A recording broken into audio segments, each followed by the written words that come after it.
السلام عليكم ورحمة الله وبركاته. حبايب قلبي في الله، وحشتوني كتير كتير يا حبايب قلبي.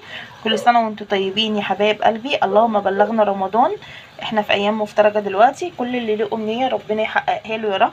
واللي ما اتجوزت ربنا يرزقه كده ويتجوز، واللي ما خلفش كده زيي ربنا يرزقه ان شاء الله بالذرية الصالحة عن قريب يا رب، انا وكل المشتاقين يا رب.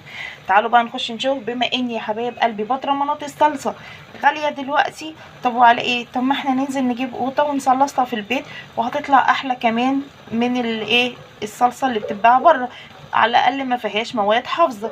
يلا نشوف هنعمل ايه. انا جبت كيلو ونص قوطة يا حبايب قلبي ب10.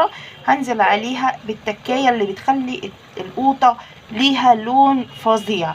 عبارة عن ايه؟ بما ان احنا دلوقتي في فترة الشتاء، بما ان هو رخيص جدا، انا دلوقتي جايبة البنجر بحطه كده على القوطة، بتدي لون فظيع. ما تخافوش من الطعم، كده كده البنجر ما بيبقاش ليه طعم، هو بيدي لون حلو جدا. يلا نخليها كده على النار يا حبايب قلبي، لما تستوي هوريها لكم هنعمل فيها ايه. كده احنا حطيناها على النار، ايه، نديها غلوتين بس كده، غلوتين كده اهو، اهو كده يا حبايب قلبي، ماشي اهو. وهنسيبها لما نحس انها ايه القوطه بتاعتنا استوت، هنسيبها تبرد خالص، وبعد كده هنضربها في الخلاط. خليكم معايا يا حبايب قلبي وهرجع لكم تاني. متنسوش اللايك والشير وسبسكرايب يا حبايب قلبي، ومتنسوش الدعم بتاعكم الجميل اللي بيخلي الواحد نفسيته بترتاح. بالله عليكم انتوا ولا هتخسروا حاجه، ومش بفلوس الحاجه دي، ولا الاشتراك ولا اللايك بفلوس، فيعني ارجوكم ان انتوا ايه تشوفوا الفيديو، ارجوكم اللايك يعني بالله عليكم.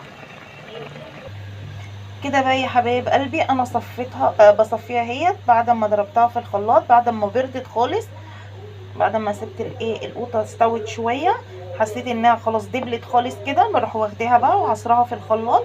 وبعد ما بعصرها في الخلاط بحطها هي في المصفى، وافضل انزل منها اللي هو بقى البذر والقشر بتاعها والحاجات دي، عشان ده كل ده غلط، حموضه غلط جدا جدا جدا، القشر والبذر والكلام ده كله. فانت بتجيبي مصفى تكون ايه العين بتاعتها ضيقه شويه، ماشي يا حبايبي، ان هي ما تنزلش البذر بتاع الايه الطماطم.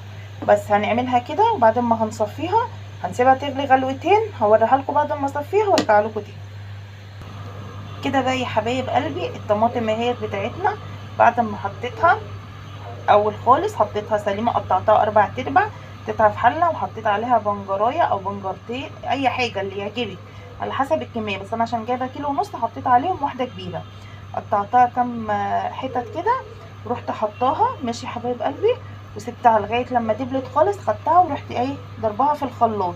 بعد ما ضربتها في الخلاط رحت مصفياها من البذر بتاعها ومن القشر ومن كل حاجه بتتعب المعده. جبتها هي يا حبايبي بعد ما صفيتها، شايفين اللون بتاعها تحفه ازاي ووردي ازاي؟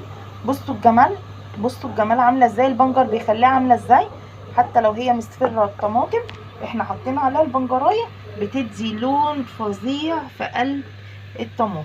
يلا يا جماعه جربوها، بصوا ما فيهاش ولا بذر ولا قشر ولا اي حاجه، شايفين صافيه ازاي؟ يلا بسرعه روحوا جربوها، وما تنسوش يا حبايب قلبي الدعم بتاعكم الجميل باللايك والشير وسبسكرايب، ودعوتكم ليا بالذريه الصالحه يا رب كده ايه. وكل سنه وانتم طيبين يا حبايبي، ربنا يجعلها ايام مفترجه علينا جميعا. السلام عليكم ورحمه الله وبركاته حبايب قلبي في الله.